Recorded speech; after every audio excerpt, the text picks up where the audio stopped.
You'll be nothing without me. Jonathan's words hung in the air of our kitchen, his kitchen now, apparently, like smoke after a fire.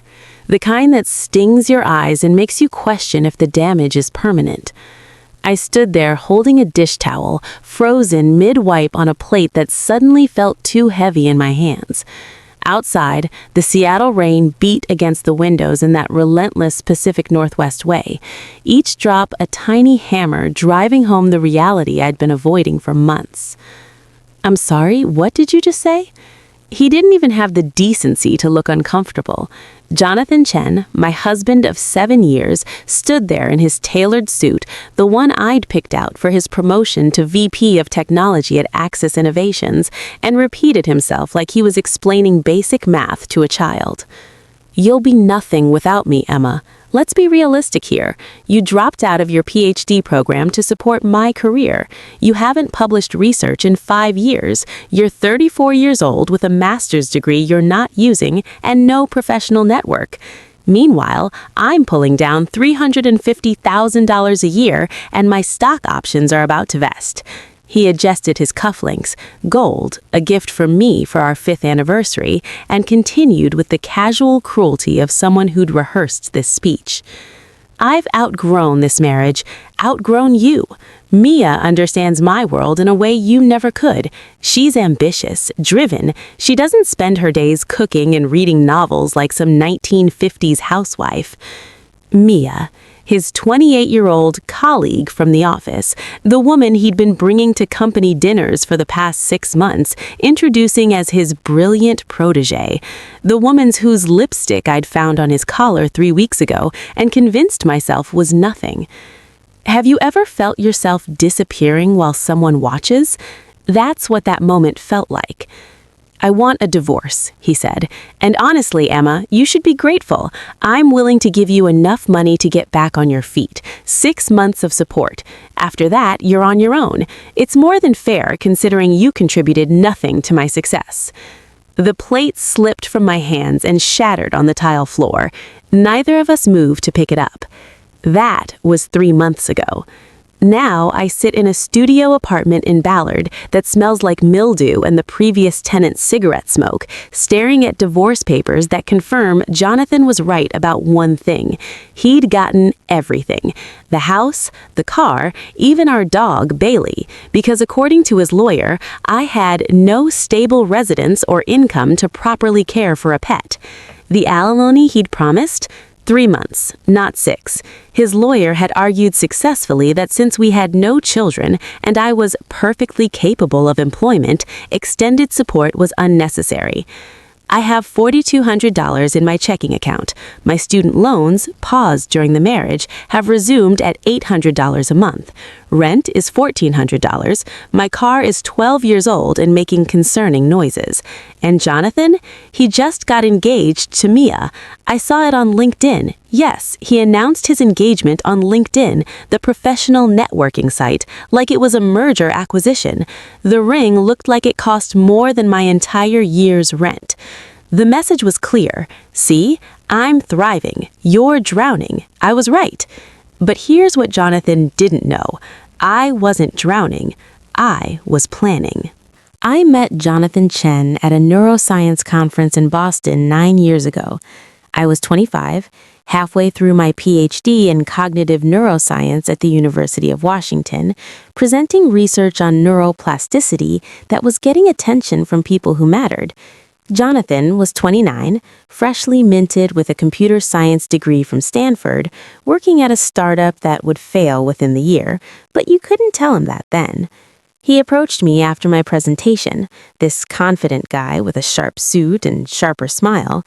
"That was fascinating," he said, and actually sounded like he meant it. "The way you explained synaptic pruning, I actually understood it, and I barely passed biology." I laughed. That's the goal. If I can't explain it to someone outside my field, I don't understand it well enough. Smart and humble. Dangerous combination. He extended his hand. "Jonathan Chen. And before you ask, yes, I'm trying to impress you. Is it working?" It was. We spent the next 3 hours at a hotel bar talking about everything: science, technology, our families, our ambitions. He told me about his immigrant parents who'd worked themselves to exhaustion to send him to Stanford. I told him about growing up in rural Montana, being the first in my family to go to college, the looks on my parents' faces when I got accepted to UW's PhD program. "You're going to change the world," he said, sometime around 2 a.m., his hand finding mine across the table. "I can tell. You have that thing, that drive." "You too," I said, believing it. "I can see it." Looking back, I wonder if I fell in love with who he was or who he said we could become together. We dated long distance for a year. Me in Seattle, him in San Francisco. Then his startup folded and he got an offer from a Seattle tech company. "It's a sign," he said. "We're supposed to be together." We moved in together 6 months later. Got married a year after that in a small ceremony in the San Juan Islands. My parents came, quiet and proud. His parents came, polite but distant. I was never quite what they'd envisioned for their ambitious son. The first 3 years were good. Great, even. I was deep in my dissertation research on memory formation and retrieval. Jonathan was climbing the ladder at his company, Axis Innovations. We were the couple everyone envied, young, successful, in love. But somewhere around year 4, things shifted. "Emma, I need to ask you something." Jonathan came home late one night, loosened his tie, poured himself whiskey. "How close are you to finishing your dissertation?" "Maybe 2 years? It's hard to say with research, but..." 2 years? He said it like I'd told him I had a terminal illness. That's a long time. "It's a PhD. It takes time." "Right, but..." He sat down heavily. "I just got offered the director position. It's a big jump. Bigger salary, equity, real responsibility. But it's also brutal hours. I'm going to need support at home, someone to handle things so I can focus." "Handle things?" "You know, the house, meals, the social stuff, company dinners, networking events. It's important for my career that we present well as a couple." Something cold settled in my stomach. "Jonathan, I have my research," "which isn't paying the bills." His voice had an edge now. "Let's be honest. Your stipend is $30,000 a year. I'm about to make $180,000 plus stock options. Your research is important, I'm not saying it's not, but is it more important than our future?" That should have been my first warning, but when someone you love tells you that supporting them is supporting our future, how do you say no without sounding selfish? I didn't say no. I said, "Let me think about it." 3 months later, after Jonathan's promotion came through and his hours went from long to impossible, after I'd spent more nights eating dinner alone than with him, after he'd missed my dissertation defense proposal meeting because of a critical work meeting, I made a decision. "I'm going to take a leave from the program," I told him one Sunday morning, "just for a year. Help you get established in your new role, then I'll go back and finish." The relief on his face was palpable. "That's so smart, Em, so smart. And honestly, this is temporary. Once I'm really established, you can do whatever research you want. We'll have the money for you to work on passion projects. This is an investment in our future." That temporary year turned into 2, then 3, then 5. I told myself I was happy. I hosted dinner parties for Jonathan's colleagues and their wives, although increasingly they were colleagues and their much younger girlfriends. I kept the house immaculate. I read extensively, stayed intellectually engaged. I volunteered at a science museum, teaching kids about the brain. But I wasn't publishing, wasn't researching, wasn't building the career I'd once been so passionate about. And Jonathan? He was thriving. Promotion after promotion, director to senior director to VP. Each new title came with more money, more status, more time away from home, and less respect for me. "Emma, can you not talk about your museum volunteer work at this dinner?" he asked one evening as we were getting ready for a company event. It sounds so small. These are serious people." Teaching children about science is small? You know what I mean. Just let me do the talking tonight, okay? At the party, I watched him introduce Mia to his colleagues. This is Mia Park, my senior engineer, brilliant mind, Stanford grad, just published a paper on neural networks that's getting serious attention. The way he said brilliant mind, the pride in his voice, I couldn't remember the last time he'd ever introduced me as anything other than my wife, Emma. Not Dr. Emma Rodriguez, not neuroscientist Emma, just wife, as if that was the sum total of my identity. When did I become invisible in my own life? The divorce hearing was worse than I could have imagined. Jonathan's attorney was a shark named Patricia Walsh, who'd made her career on high-asset divorces. She stood in that courtroom like she owned it, her Louboutins clicking against marble, and systematically destroyed any claim I had to the life I'd helped build. Your Honor, Mr. Chen's career trajectory has been exceptional, from a mid-level engineer to VP of technology in 7 years. This success is due entirely to his skills, education, and tireless work ethic. She pulled out charts, graphs showing Jonathan's salary increases, his stock options, his professional achievements. Ms. Rodriguez, on the other hand, made a choice 7 years ago to abandon her career. Not because Mr. Chen forced her, there's no evidence of coercion, but because she decided domestic life was preferable to the demands of academic research. My attorney, a well-meaning but overworked public defender named James Park, tried to interject. Your Honor, Ms. Rodriguez sacrificed her career to support Mr. Chen's advancement. She was pursuing a PhD, which she quit, Patricia interrupted smoothly, and in the 7 years since, she's made no effort to resume her education or seek employment. She's been comfortable living off Mr. Chen's success. Now that the marriage is ending, she expects him to continue supporting her indefinitely. That's not true, I said, standing up without thinking. I didn't quit. I took a leave. He asked me to. He said it was temporary, that once he was established... The judge, an older man named Robert Thornton, gave me a look that made me sit back down. Ms. Rodriguez, you'll have your opportunity to testify. When I did testify, Patricia tore me apart. Ms. Rodriguez, you claim you sacrificed your career, but isn't it true you were struggling in your program? Isn't it true your advisor suggested you might not be cut out for academic research? No, that's not. Isn't it true you failed your preliminary exams twice? I passed on the 3rd attempt, which is normal. Isn't it true taking a leave was actually a relief, a way to exit a path you weren't succeeding at? That's not what happened, but even to my own ears, I sounded defensive, weak. Jonathan testified too, calm, professional, sympathetic even. I supported Emma in whatever choices she wanted to make, he said, looking directly at the judge. I never asked her to give up her career. She made that choice, and I respected it. I've been supporting her financially for 7 years.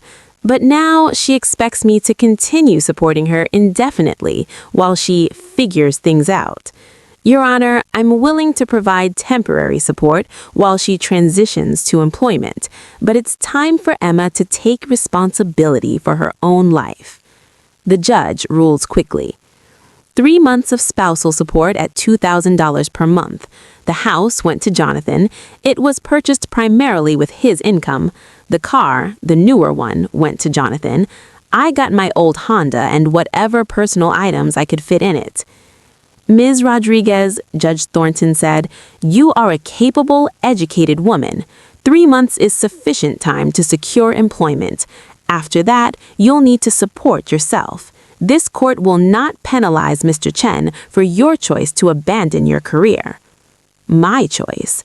As if I'd woken up one morning and decided to throw away years of research for fun. As if I hadn't been subtly, systematically convinced that supporting his career was supporting our future. as if loving him had been the biggest mistake of my life. After the hearing, as I was packing boxes in the house, his house, I found something in Jonathan's office. A journal, leather-bound, expensive, hidden in his desk jar under some files. I shouldn't have opened it, but I did. The entries dated back 5 years, years before Mia, years when I'd still believed we were happy. Emma's really let herself go, gained weight, stopped caring about her appearance. I'm embarrassed to bring her to work events. She talks about going back to her PhD like it's still an option. It's been 3 years. She's fooling herself. She wasn't that good to begin with. Sometimes I wonder if I settled. Stanford girls were smarter, more ambitious. Emma's sweet, but she's not exceptional. If I'm being honest, I'll probably divorce her once I make VP. She served her purpose, kept the home running while I focused on work. But now I need a partner who can match my success, not someone who's peaked at being a housewife. I read that journal for 2 hours, sitting on the floor of his office, surrounded by boxes. Every entry was a knife, evidence that he'd been planning this, that I'd been useful until I wasn't, that everything I'd sacrificed had been for nothing because to him, I was always temporary. Have you ever discovered that your love story was actually a transaction? I took photos of every page with my phone. Not why, not yet, just instinct. Then I packed my boxes and drove away from the house I'd made a home, away from the life I'd built, away from the man I'd loved. I didn't cry, not then. I was too angry. The studio apartment in Ballard was the best I could afford on my rapidly dwindling savings. It had been on the market for weeks. Nobody wanted it because it had water damage in one corner and smelled like cigarette smoke the previous tenant had never quite managed to mask. I scrubbed it for 3 days straight, repainted with cheap paint from Home Depot, put down rugs to cover the worst stains, made it livable, but I couldn't make it home. One morning, 2 weeks into my new life, I was sitting on my secondhand couch eating cereal and applying for jobs I was overqualified for when I got an email from an address I didn't recognize. Dr. Emma Rodriguez. Yes, you're still Dr. Rodriguez, even if you didn't finish. We need to talk. Coffee? Dr. Sarah Okonkwo. Sarah Okonkwo, my old PhD advisor. I hadn't spoken to her in 5 years. We met at a coffee shop near UW campus. Sarah looked exactly the same. Tall, elegant, wearing one of her signature colorful head wraps and looking at me with the same sharp, assessing gaze I remembered. "You look terrible," she said, which was very Sarah, brutally honest. "I've had a rough few months. I heard. Academia is small. Word travels." She sipped her coffee. "I also heard you got screwed in divorce court, that your ex claimed you quit your PhD. I took a leave. I know. I was your advisor, Emma. You didn't quit. You were brilliant. Your research on memory consolidation was groundbreaking. You were on track to finish in another 18 months when you requested the leave." Hearing her say that I'd been brilliant, that my work had mattered, felt like someone had just given me oxygen after years of suffocating. "But I didn't finish," I said quietly. "And now it's been 5 years. I've missed the window. My research is out of date. I'd have to start over." "What if I told you that you don't have to start over?" Sarah leaned forward. "What if I told you that a research team at MIT just published a paper building on your work, citing your master's thesis extensively, and they want to collaborate with you?" I stared at her. "What? Your research on memory retrieval mechanisms? The work you did on how memories can be reactivated and strengthened through specific neural patterns? A team at MIT has been developing a treatment for PTSD based on your theoretical framework. They've had some success and they want you." "But I didn't finish my PhD." "They don't care. They want your mind, Emma, the one that came up with that framework in the first place." Sarah pulled out a folder. They're offering you a position, research scientist, not a postdoc, a full position, $95,000 salary to start, benefits, research funding. They want you to come to Boston, work with them on the next phase of trials. The number hit me like a physical thing. $95,000, more than twice what I'd been living on as Jonathan's dependent. Why? My voice cracked. Why would they want me now, after all this time? Because you're brilliant, Emma. You always were. The only person who forgot that was you. Sarah pushed the folder toward me. But here's the thing. They need an answer fast. They want you to start in 6 weeks. Can you do it? 6 weeks. To uproot my life, to move across the country, to take a chance on myself when every authority figure in my life had told me I was nothing. What if I fail? I whispered. What if Jonathan was right? What if I'm not good enough anymore? Sarah's expression softened. Emma, he was never right. He was scared. Men like Jonathan need their partners to be small so they can feel big. Your intelligence, your potential, it threatened him, so he spent years convincing you that you were less than you are. She stood up, preparing to leave. Read the folder. Think about it. But Emma, don't let that man's voice in your head make this decision for you. You get to decide who you are, not him. I took the folder home and read it cover to cover. The MIT team's research was incredible, and it was built on my work, my theories, the ideas that Jonathan had dismissed as hobby work when I'd excitedly explained them at dinner parties. There was a letter from the lead researcher, Dr. Kenneth Osei. Dr. Rodriguez, your work on memory consolidation pathways opened doors we didn't even know existed. Our PTSD treatment has shown a 60% reduction in symptoms in early trials, and it's all thanks to your theoretical framework. We need your mind on this team. Your insights could help thousands of trauma survivors. Please consider joining us. I sat in that cigarette-smelling apartment and cried for the first time since the divorce. Not because I was sad, because I was angry. Angry that I'd believed Jonathan when he said I wasn't exceptional. Angry that I let him convince me my research didn't matter. Angry that I'd made myself small so he could feel big. But also, I was done being angry. It was time to be something else. Have you ever held proof that you were never the problem? I called Dr. Osei the next morning and accepted the position. Then I called Sarah and asked her to be my reference. Actually, she said, I already was. I'm the one who told MIT about you. I had been following their research, saw they were building on your work, and reached out. Sometimes brilliant people need advocates when they can't advocate for themselves. The next 6 weeks were a blur.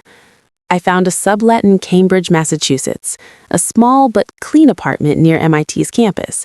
I sold almost everything I owned, packed what was left into my old Honda, and drove across the country, 3,000 miles in 5 days, living on gas station coffee and a growing sense of surreal possibility.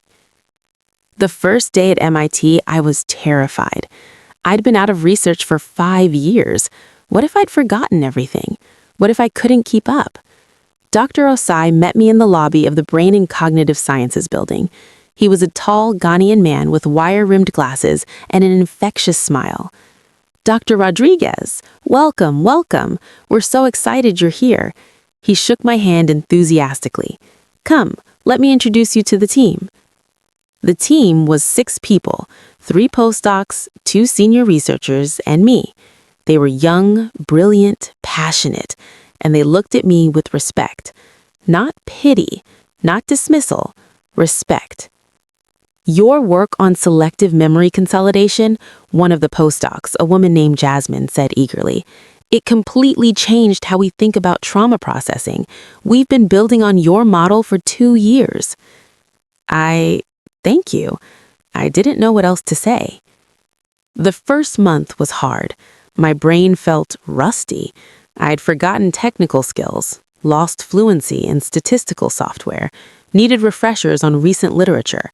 I worked 12-hour days, went home exhausted, studied until I couldn't keep my eyes open, but I was also alive, more alive than I'd been in years.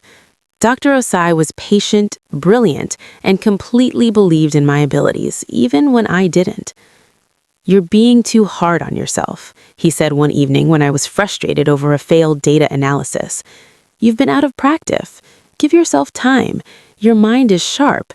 It just needs to remember it's allowed to work again." 3 months in, something clicked. The rhythm of research came back, the thrill of discovery, the satisfaction of solving a problem no one else could solve. I published my first paper, a co-author on the team's PTSD treatment study. Seeing my name in a prestigious journal again after 5 years felt like resurrection. I started therapy too, a brilliant woman named Dr. Althea James, who specialized in helping people recover from emotionally abusive relationships. "Jonathan engaged in a pattern of systematic diminishment," she explained during one session. "He isolated you professionally, convinced you that your worth was tied to serving his needs, and then discarded you when you'd served your purpose. That's not love, Emma. That's exploitation." But I let him do it. I chose to take that leave. I chose to stop pursuing my PhD. Did you? Or did he create an environment where saying no felt impossible, where pursuing your own ambitions felt selfish? I thought about all those conversations, the subtle pressure, the disappointed sighs when I mentioned going back to school, the way he'd frame his needs as our needs. "He made me believe that supporting him was supporting us," I said slowly. "Exactly. That's how this kind of manipulation works. It looks like partnership, but it's actually about control." Understanding that, really understanding it, was like unlocking a door I'd been pushing against for years. 6 months into my new life, I was a different person. I'd lost 20 pounds just from walking everywhere in Boston instead of driving. My skin looked better. My eyes looked alive again. I'd made friends, real friends, colleagues who valued my mind. I was leading a research subproject on trauma memory modification. I was publishing. I was thriving. And then one day, scrolling through LinkedIn during lunch, I saw a post from Jonathan. "Excited to announce that I'll be giving the keynote speech at the Tech Vision Conference in Boston next month on building culture in high-growth organizations. Looking forward to sharing my insights from my journey. #leadership, innovation, culture." Boston. He was coming to Boston. And suddenly, I had an idea. When was the last time you realized revenge doesn't have to be loud to be devastating? The Tech Vision Conference was the premier tech industry event on the East Coast. Thousands of attendees, major media coverage, panels on everything from AI to workplace culture. And Jonathan was keynoting. Of course he was. He'd built his personal brands carefully.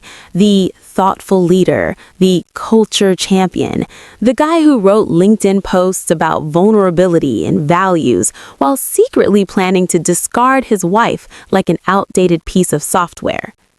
I registered for the conference, not under my married name, I'd gone back to Rodriguez, but as Dr. Emma Rodriguez, research scientist, MIT.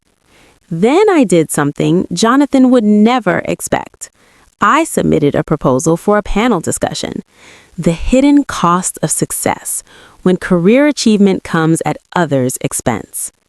The description I wrote was carefully worded. We often celebrate professional success without examining what or who was sacrificed to achieve it. This panel will explore the ethics of career advancement, particularly when that advancement depends on the invisible labor, sacrificed ambitions, or exploitation of partners and colleagues. Featuring researchers, ethicists, and individuals with lived experience. My proposal was accepted. The conference organizers loved it. Timely, provocative, relevant to ongoing conversations about workplace culture and ethics. They scheduled it the morning after Jonathan's keynote. Perfect. Meanwhile, my research was accelerating. The PTSD treatment trials were showing remarkable results. We were getting media attention. NPR did a feature on our work. The Atlantic published an article about the science of trauma memory. My name was in both pieces. Dr. Osei pulled me aside after the Atlantic article came out. Emma, you're becoming the face of this research. People are interested in your story. PhD student who took a break, came back, made breakthrough contributions. It's inspiring. I don't want to be inspiring, I said. I just want to do good work. Then do both. He smiled. Own your story. It matters. I started getting invited to speak at other conferences. Small at first, a panel here, a workshop there. I was rusty at public speaking, but getting better. And every time I spoke, every time my name appeared in a publication, every time someone introduced me as Dr. Rodriguez, the brilliant neuroscientist, I thought about Jonathan's words, "You'll be nothing without me." One evening, about 3 weeks before the Tech Vision conference, I got a message on LinkedIn from Jonathan. Emma, I saw you're in Boston and working at MIT. Congratulations on your position. I hope there are no hard feelings about how things ended. I'll be in town for Tech Vision next month. Maybe we could grab coffee. Would be good to catch up. Jay. I stared at that message for a full minute. Then I responded. Jonathan, thank you for the message. I'm actually quite busy with research, but I will be at Tech Vision. Perhaps I'll see you there. Best, Emma. Professional, polite, completely devoid of the emotion he was probably expecting. The truth was, I didn't hate Jonathan anymore. I'd moved past hate into something colder and more useful. Strategic clarity.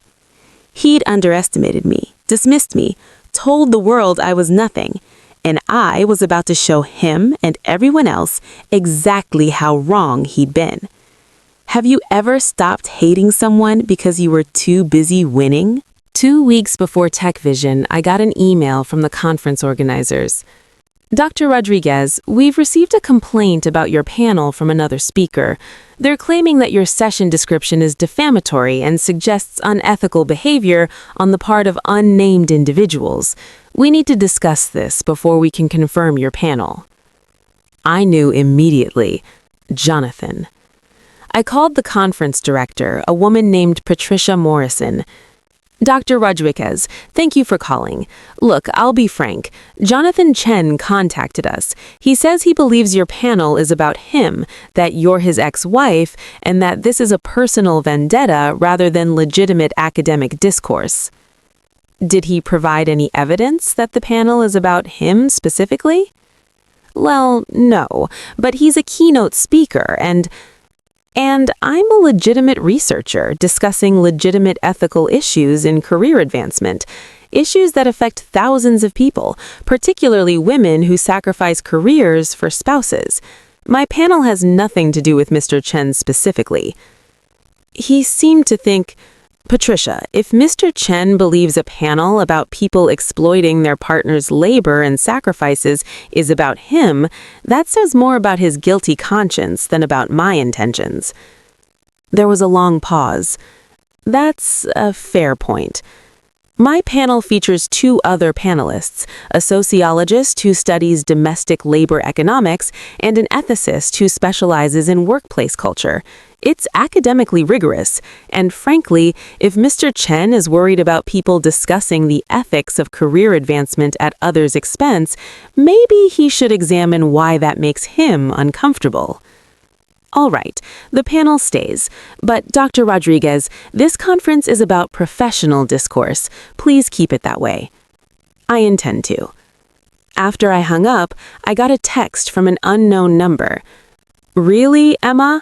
A panel about exploitation? You're really going to embarrass yourself like this? You have no idea how bad you're going to look. Stop this before you humiliate yourself. Jay. He'd somehow gotten my personal number, probably from old records. I didn't respond, just screenshotted it and forwarded it to Patricia Morrison with a note, FYI, this is the kind of professional discourse I'm receiving from your keynote speaker. She didn't respond, but the panel stayed on the schedule. The night before Tech Vision, Jonathan tried one more tactic. He posted on LinkedIn, "Disappointed to see that even professional conferences have become spaces for personal grievances. I believe in open dialogue and diverse perspectives, but when panels are created purely to attack individuals, we've lost the plot. Looking forward to focusing on actual innovation tomorrow at Tech Vision, not petty drama. #professionalism, #integrity. The post got hundreds of likes, comments like, "So mature of you to take the high road," and "Some people never move on." But it also got other comments.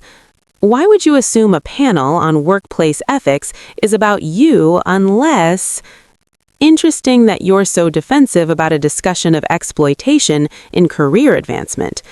The lady doth protest too much, methinks.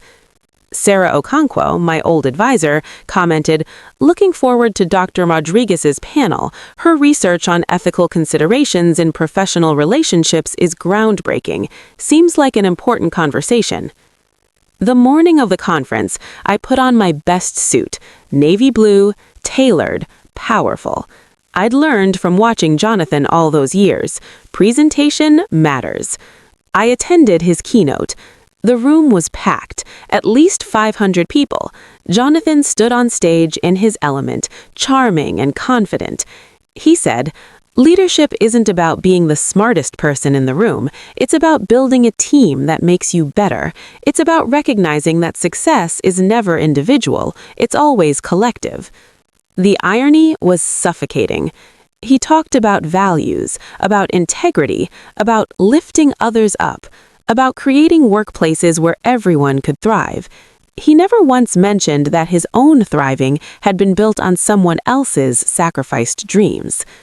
When it was over, people swarmed him, taking selfies, asking questions, treating him like the visionary he claimed to be. I left quietly. I had a panel to prepare for. Have you ever watched someone receive praise for values they've never actually lived? The next morning, my panel was in a smaller room, capacity 150. But when I arrived, the room was packed. People were standing along the walls. I realized why when I saw the conference program. Someone had changed the description to include featuring Dr. Emma Rodriguez, neuroscientist and researcher, discussing the intersection of personal experience and professional ethics. Word had spread. People knew there was a story here. My co-panelists arrived, Dr. Yolanda Martinez, a sociologist, and Dr. James Kim, an ethicist. Both brilliant, both familiar with the dynamics we'd be discussing.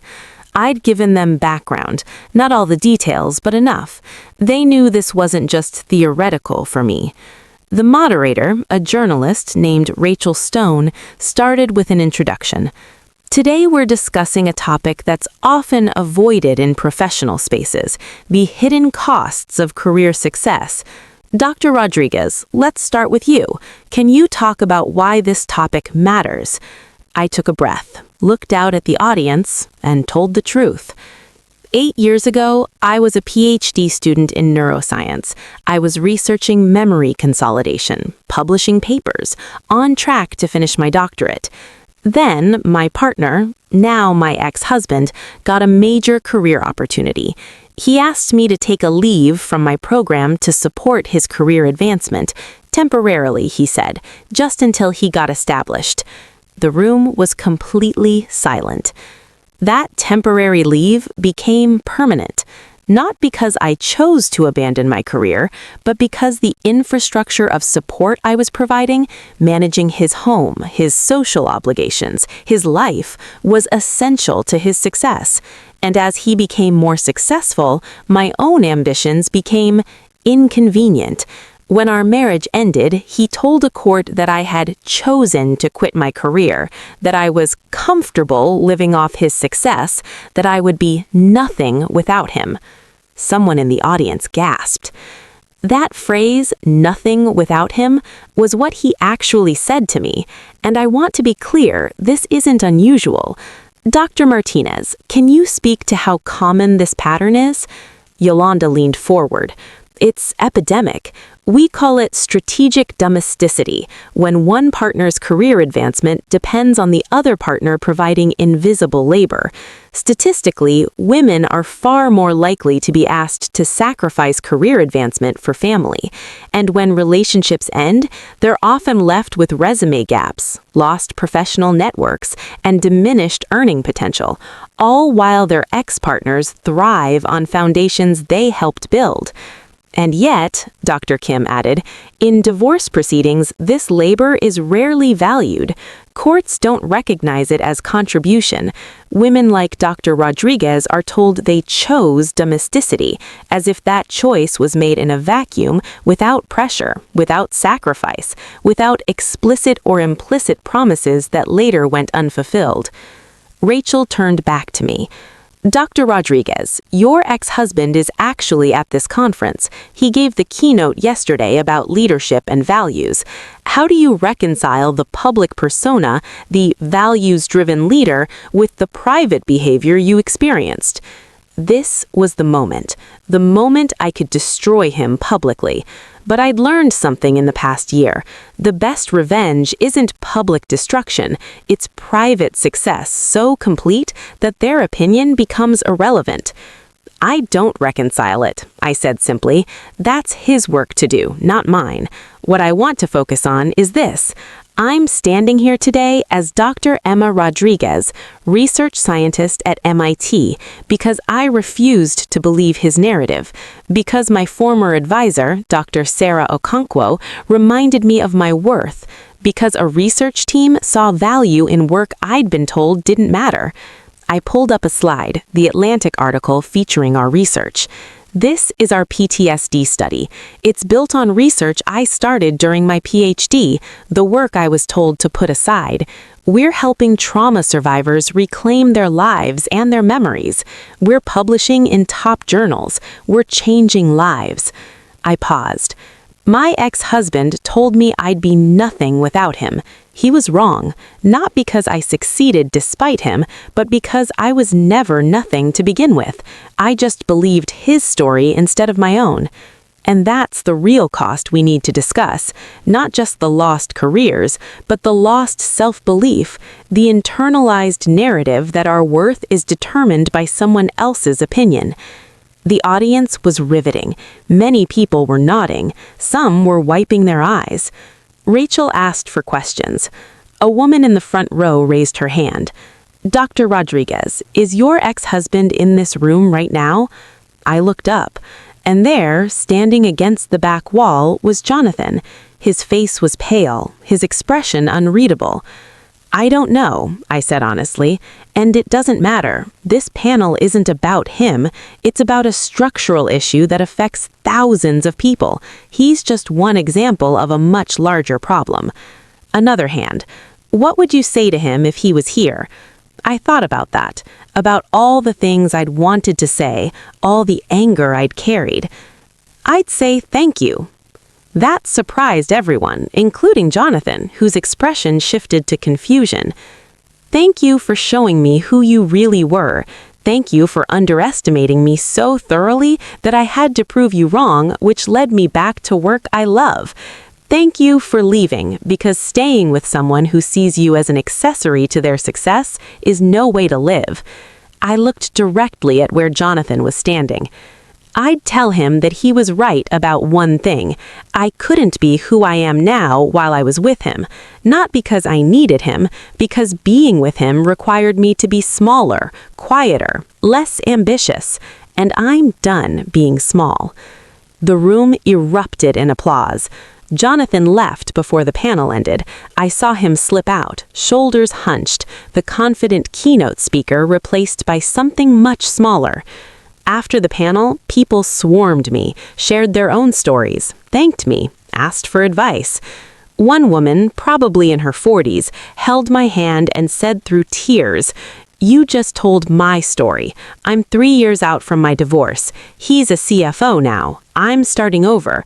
But hearing you say you're thriving, I needed that." I told her, "You will thrive because you're not defined by his opinion of you." That evening, my phone buzzed with a LinkedIn message from Jonathan. That was a really professional move, Emma, humiliating me at a professional conference. Real mature. I responded, Jonathan, I didn't mention your name once. If you felt humiliated by a discussion of ethics in professional relationships, perhaps you should examine why. That's your work to do, not mine. I'm too busy changing lives to worry about your feelings. Best of luck. Then I blocked him. Have you ever realized that the best revenge is building a life so fulfilling that your former tormentor becomes irrelevant? 6 months after TechVision, I got promoted to senior research scientist. Our PTSD treatment was moving into large-scale clinical trials. I was publishing regularly. I'd been invited to speak at conferences around the world, not as the woman who got revenge, but as a leading researcher in trauma and memory.